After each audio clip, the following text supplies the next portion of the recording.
Did you know that Venezuela was the richest and the most prosperous country in Latin America? But today, this petrostate is facing one of the breaking moments of its history due to hyperinflation and corruption. Formerly known as a region brimming with oil and having the fastest growth rate, Venezuela has witnessed the worst economic collapse in modern history. Today, its citizens are left with no option than to struggle for their basic needs, from food to medicines and much more. The youngsters have adopted smuggling while 75% of the population is living in extreme poverty. But how did a country rich in oil, which is no less than the gold of the modern age, collapse economically to reach where it is today? How was Venezuela brought all the way from the peak of its wealth to the lowest level of poverty? Get ready for an interesting ride as we critically examine the economic fall of Venezuela and what things brought it to nothingness. But before we get started, make sure to subscribe to our channel and press the bell icon to watch more interesting videos from us. Venezuela was formerly known as the richest country in Latin America. The country was heaven for the citizens who could get everything they wanted.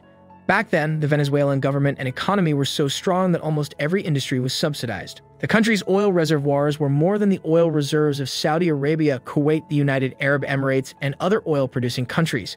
Venezuela witnessed one of the most prosperous times of history after its oil deposits were discovered. The nation and the government pumped out enough oil to run the country like a kingdom without a money shortage. The country had oil to sell in the international market to make revenue for all the governmental processes and development. Though their strategy might seem ideal, there was a serious flaw in it. The strategies and policies did not account for Venezuela's long-term growth.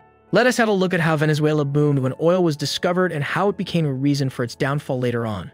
According to the reports about Venezuela's oil reservoirs, Venezuela literally has an ocean of crude oil under it. The entire land of Venezuela has oil deposits that can be drilled to take the most coveted crude gem oil. Even before Venezuela was considered a petrostate, people used the oil tar and various other crude oil products for ordinary things like keeping the fire going at night. Many years ago, Venezuelans had no idea that they were sitting on the largest oil deposits in the world. Fast forward to 1970. Venezuela's president announced the nationalization of all the oil deposits and factories where it was processed and distilled. This was something expected since natural resources are considered to be the property of the state. When the state nationalizes any institution or natural resources, it means that now it belongs to the state, which means the country as a whole. In this case, Venezuela, this is what happened in Norway earlier, and everyone expected Venezuela to develop quickly, just like Norway. But things were quite different in Venezuela because soon after nationalizing the oil reservoirs, the ruling class and bureaucrats jumped in and tried to fill their bellies. Though large quantities of oil were being pumped out, distilled, processed, and sold in the international markets, the amount of revenue generated was not impressive. There were various crucial reasons behind such an unexpected and serious downfall in the revenue, of which political issues are top. But we are going to stick with what happened to the economy of the country during the period. The oil deposits were giving more than sufficient oil to generate a gigantic revenue for the country, but somehow the output was, at many times, low. Many Venezuelans blame the political leaders for being corrupt, but that is a whole new and different debate. The country's whole oil production was controlled by a single firm known as PDVSA, owned entirely by the state. It is important to note that only the state invested in the company. As a result, all its profit belonged to the state.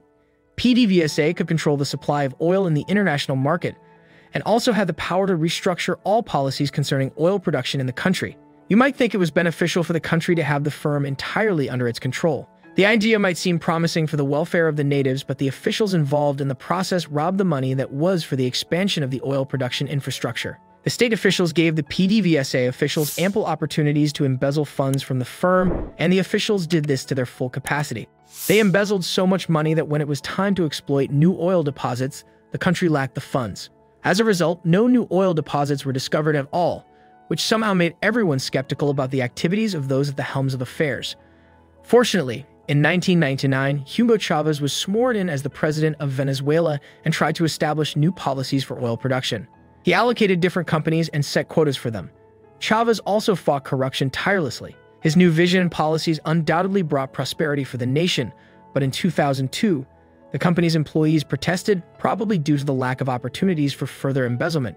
Chavez kicked them out of the companies, hired new staff, and continued to increase the state's income from oil. He tried to offer subsidies and welfare projects for the nation and even distributed its fortune amongst its citizens. Unlike what happened earlier, ordinary people of the country were getting benefits from the country's oil. Chavez had the right intentions for his people, but he went about everything the wrong way. His government focused on short-term plans, provided subsidies to natives, decreased taxes, and increased spending on development. All these may sound right, but the truth is, the government did not have plans to use the revenue to invest and secure income for the future. We have seen earlier that every country rich in oil invested in various projects since no country can depend on oil revenue for an infinite period. Sooner or later, oil reserves are depleted. But Venezuela's government did not think that way, probably due to the poor leadership and lack of insights for the future.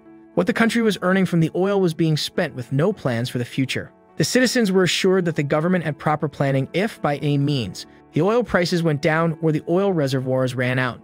But in reality, the government had no plans. Another hazardous situation hit the country's economy when Venezuela's currency gained value.